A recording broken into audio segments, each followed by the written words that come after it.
here wanting to make sure that there's enough leftovers after the segment so that you can have something to eat. I get it. I get it. Yeah. I get it. I think that's it.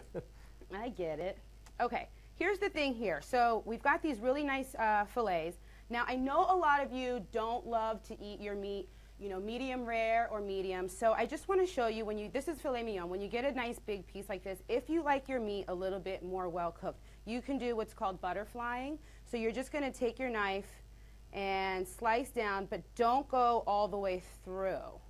Get kind of as far down as you can, and then it's literally called butterfly. So what we'll do here is then we'll just open it. And that way it's just a little bit thinner, and the heat can penetrate all the way through. And then you can get a steak that's more like medium well or well, if that's how you prefer your steaks, but you don't have to really worry about making it a different timing. So we'll go ahead and get started there.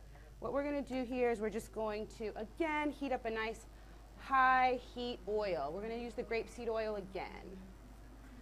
You don't want to use that olive oil if you're just tuning in. Olive oil sometimes is just a little too delicate. It's better for finishing, so we are using grapeseed oil, and you don't need that much.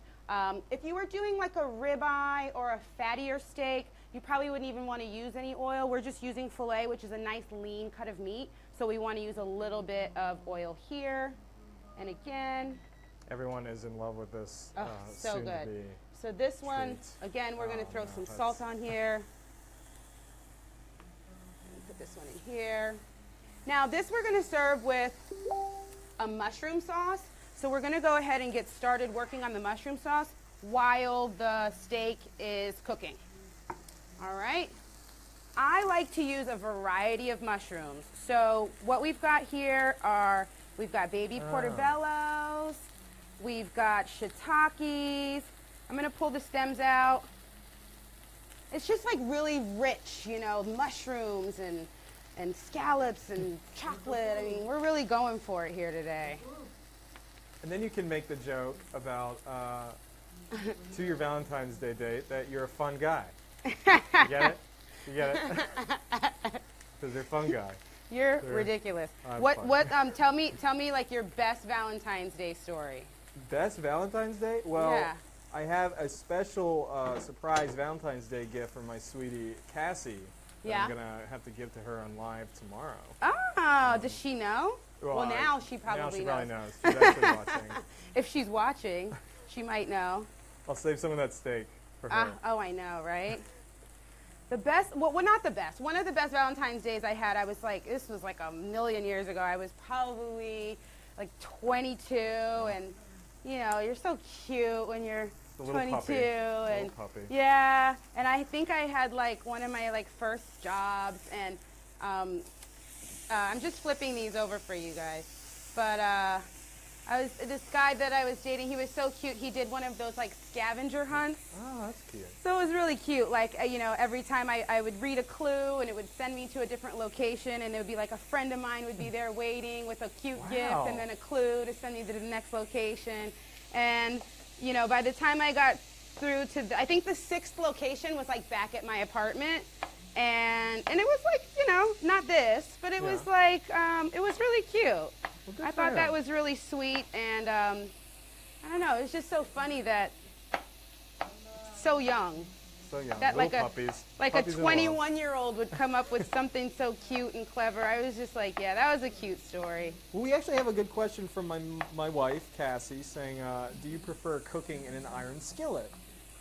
So for this, I really like when you want to cook something that's like super high heat, you really like the skillet, the cast iron, because it evenly distributes the heat.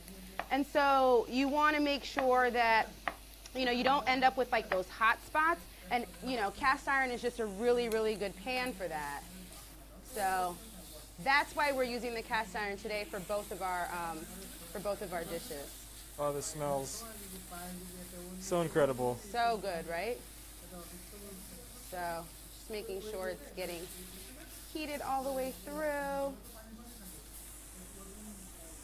Yeah, so at the end, I'm going to show you guys a few DIY ideas again, like I usually do, just to kind of get your table setting really nice and just make it really nice and romantic. So, you know, a few things that we can just talk about that will help you. If you are having Valentine's Day at home, one of the things you really need to think about that you probably didn't have to think about 10 years ago is just make sure you turn off your cell phones.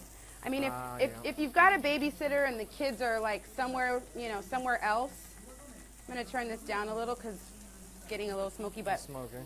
yeah, if the kids are out, you're going to want to, make sure you have access to them, but at the same time, you also want to make sure that, you're not distracted. You're at home and you're with your special person. It's so easy to get sidetracked. If you get an email or something, it's important to... It's so easy to get sidetracked. All right. So this one, I'm gonna put this here for now. Yeah, and you can finish this because it does get a little bit smoky. You can finish this in the oven, which is great. So what you would do is just sort of get to the point we were. This one's going to be great. But you can, if you want to, if you have a thicker piece of meat and you're worried that there's going to be like a lot of smoke, you can definitely finish it in the oven at about 400 degrees, and it'll get to the temperature that you need. That way you don't have to deal with all the smoke. All right, guys, there's a few people talking about how you need to wash your hands. How I need to wash my hands. Yeah, naturally. Vanessa did wash her hands before we started filming. And I'm going to eat this. And I assume she's going to eat this, so don't you worry. I also ate snow from the streets of New York a couple days ago. Yes. So I'm going to enjoy this. And I do wipe my hands. Yeah, you clean your hands. This is my little things kitchen, so I don't have all of the same things that I have in my home kitchen. So I apologize. Do not worry. I'm certified in the New York State for health and hygiene. Don't you worry. But I want to make sure you guys get to see everything, and you didn't log on to watch me wash my hands. Yes. All right. We'll do a pre-show next time. I know. So next up, we are going to make our mushroom sauce. So we're going to start with a little bit of butter. And I'm just going to get a little whisk. See what I got in here. You got it? Oh. Got it. It's live. Looking for a whisk. She got her whisk. Just looking for a whisk. Let's give a heart for whisks. So we're going to do a little bit of flour and a little bit of butter. You got Sive saying that looks yummy. Yeah, this is going to be really good. Erica's saying, I think I'm going to make this for dinner tonight. Not even Valentine's Day. Not tomorrow night? Tomorrow night too, maybe. Now, this is basically a roux. If you watched last week, you would know we did a roux in our sauce that we made with the chicken. So this is sort of, like I said, it's usually a really great starting point for a lot of dishes. So we're starting today with one as well. And we are going to add, this time, you can add either mushroom broth or beef broth, considering we're making this for our steaks. Okay. So we're going to throw a little bit in there. And this is really great. It'll make it nice and sort of thick. Yeah. Be really nice. Bonafide saucier. A saucier. Exactly. So we got Virgil Smith. All he's saying is yes. Yes. All caps. Yes. That's right, Virgil. Yes.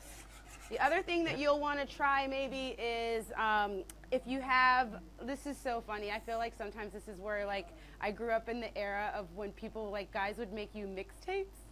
You know, like sweet little mixtapes.